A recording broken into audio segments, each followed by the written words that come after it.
What's going on, people? Terry here with Blunt Trips. I got my best bud Raven back there. You want to say hi, Raven? Hi. She's hungry, so you gotta bear with her. She's not in the best of moods right now.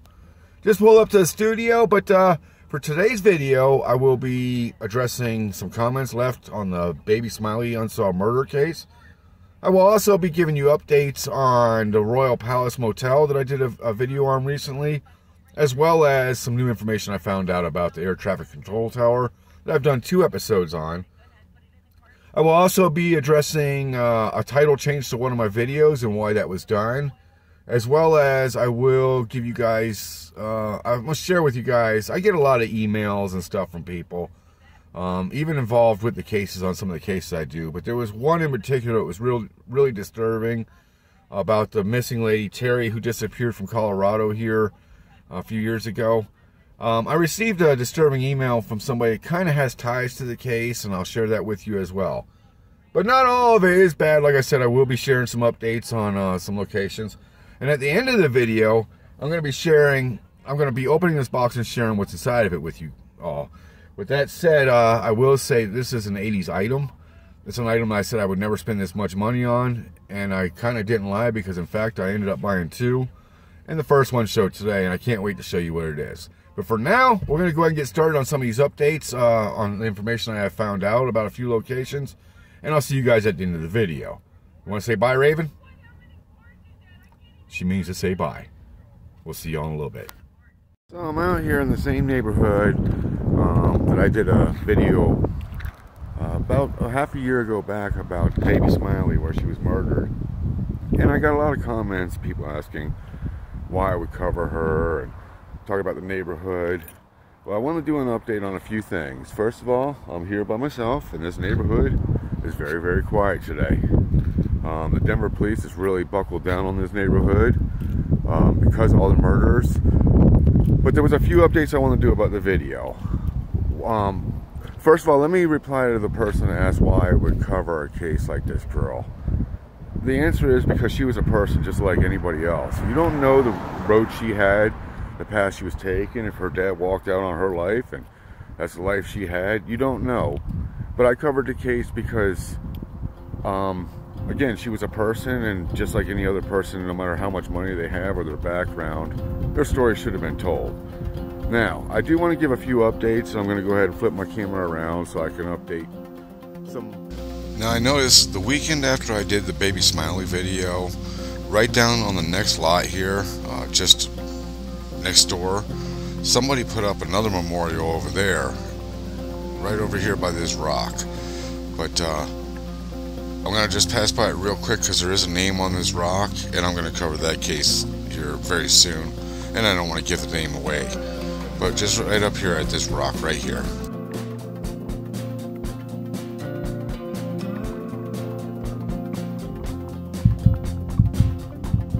But just next door on the next lot from the Baby Smiley Memorial, there was another memorial here.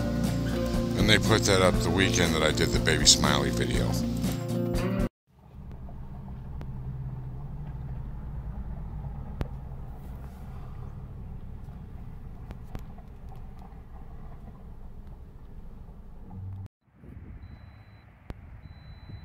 Now, you may or may not recognize this area. I've actually been out here 2 times for 2 different videos. That was the plane bombing video that I did, as well as the remodifications they've done to the air traffic control tower. But after I did those 2 videos, I also found out that all the exterior scenes that were shot in Die Hard 2 for the scenes that were done at the Washington Dulles Airport were also filmed right here at this location. I do know that the scene where he's flagging down the plane on the runway was shot out here, as well as a few other scenes. But this is the airport, or it was the airport at one time. Stapleton International Airport was the airport they shot the exterior scenes of Die Hard Part 2.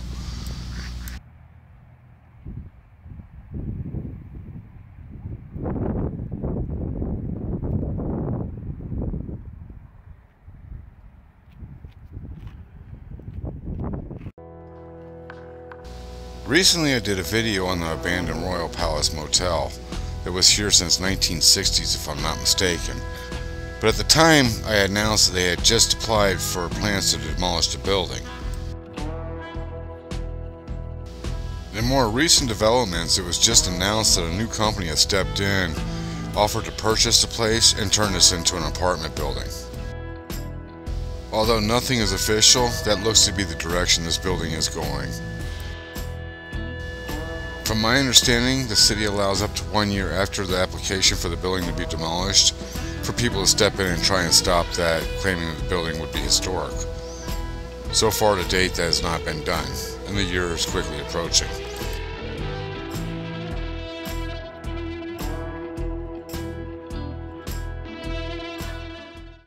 So sometimes when I do a video where it has a victim or something like that, or somebody that's passed along, I get contacted by a family member or somebody close to them and things like that. And usually it's always been good. I haven't had one unpleasant one as far as the victim's family yet.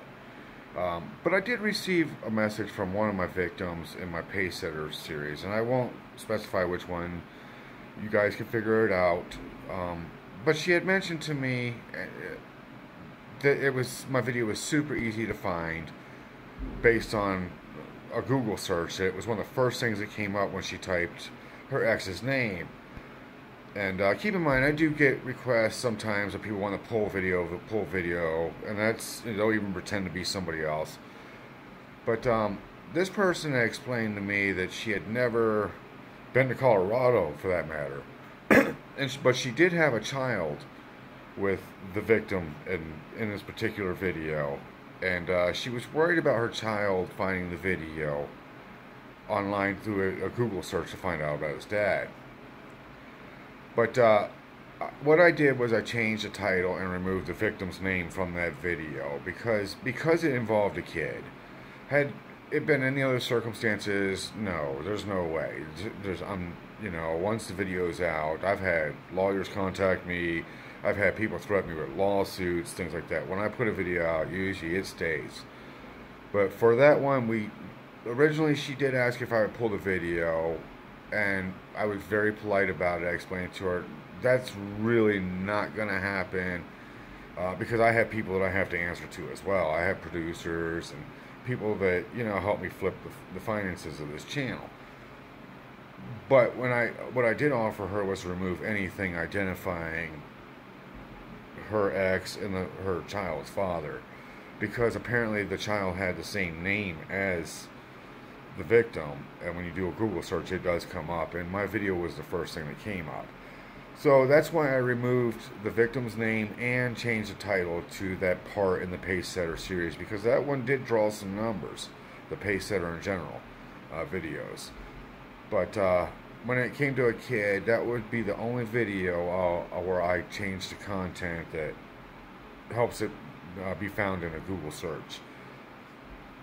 But I wanted to cover that video on why it changed, because I didn't want a kid to find out about his dad through that video. But when she had told me she watched the video, she explained it was the first time she had ever seen that motel. And when I went over in detail what happened, it was hard for her, and I get it. It was super, super hard. So out of respect, I changed the name of the title and removed the victim's name in the description so that it can't be found through Google. So, of all the videos me and my team have done, there was only one, I'm sorry, not just only one, there was one that really stood out and had many people, fake accounts, all kinds of things, were a desperate attempt to get this video down, and I'm talking like hours after its release. Several attempts. I gave the boy Ackerman, whatever the hell his name was, I think it was Chris or something, I don't recall. I had given him plenty of opportunity before sending him text to his phone and everything to answer to some of our findings. And he never responded, but within hours after the video's release, he was nonstop. There was like numerous fake accounts. There was martial arts schools from Maryland, and I believe it was North Carolina or something. I can't recall the cities, but there was martial arts schools contacting us, trying to defend. I believe his name is Chris Ackerman. I don't know. I haven't watched the video in a while. But the younger of the two, of the Ackermans, there was many people like running to his defense, talking about how he couldn't have done this, couldn't have done that. And my question to each one of them was, so you're saying he wasn't trained in jiu-jitsu? And when I questioned him that, and then pointed out my knowledge in jiu-jitsu, and how he could have very well possibly did the things that, not that we accuse anybody. I want to be clear. I never accuse anybody of anything, and but what we suspect happened, because everybody's wondering, well, how the hell did Terry Ackerman get removed from her home without making a noise or anything? And what the best we came up with when we looked into the background was a choke. A jiu-jitsu trained person used a choke to put somebody to sleep and remove them very quickly and quietly. But we had many emails and phone calls.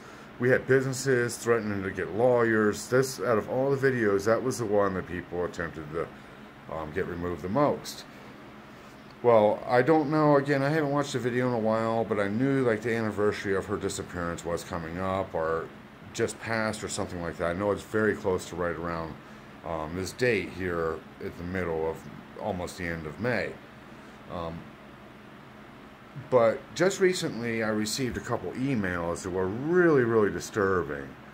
And one of the things that stood out, I'm not going to share the whole email or anything like that, because again, we do get a lot of emails from people related to the case, that have knowledge of the case, that thank us.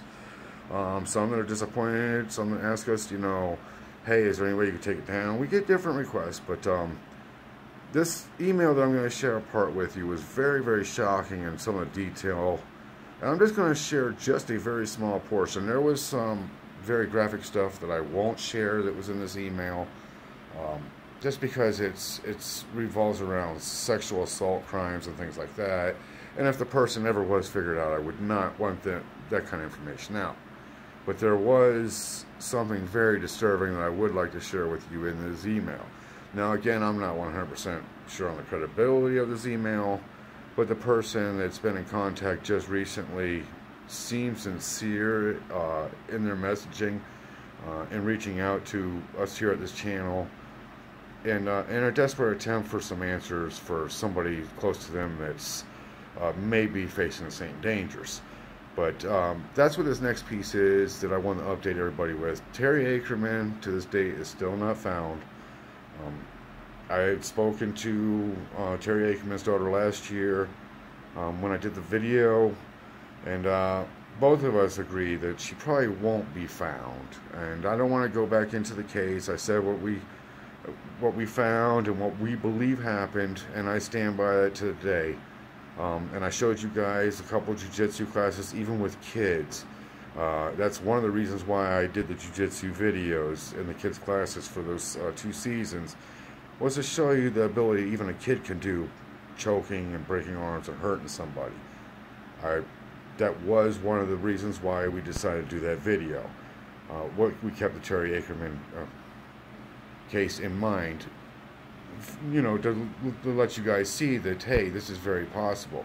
My kid has displayed, if you go back and watch some of the videos, how easy, even she was just turning 4 or even 3 at the time, and she had the ability to choke and make a 20-something-year-old, I believe he was 26-year-old person, actually feel the choke.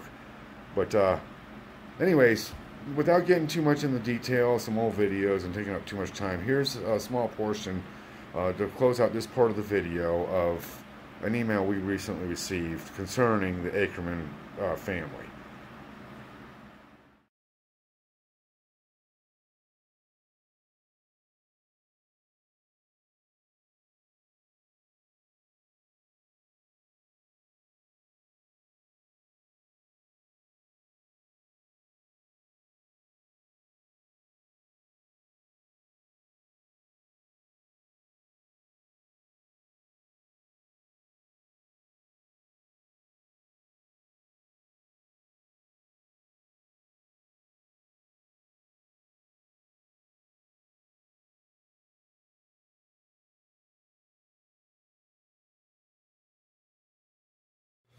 So I'm really not worried about you seeing the address. Again, that's for the channel. But originally when I started collecting, I saw these items on there, and I eyeballed them. I said, there's just no way I'm spending $150 on an action figure. There's no way. Well, since then, I've spent over $250 on a couple. But this one today, Jesus, they really put it in here. This box today is actually a toy from 1984, if I'm not mistaken. And if you were a young boy at that time, odds are, Jesus, odds are you had one of these. I have to manhandle it, get it out of here. Looks like they packed it really good.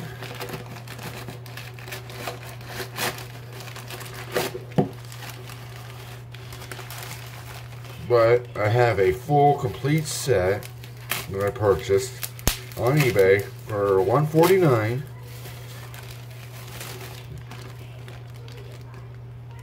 A He-Man. He-Man action figure, the original He-Man. Check him out. He's got the soft head, if you see.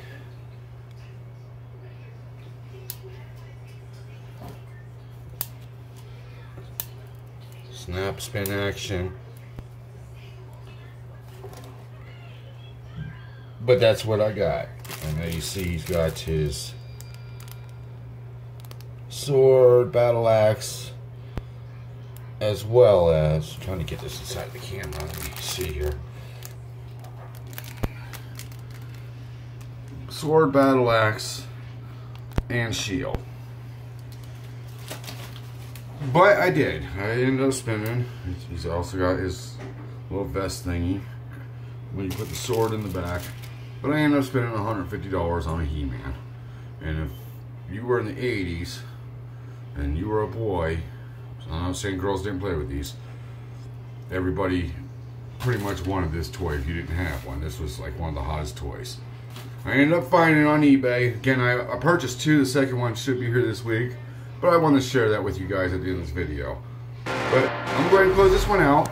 Again, if you guys have liked this video, be sure to hit that button. If you haven't subscribed, be sure to do so. My name is Terry. You're watching Blunt Trips, and we'll see you next time.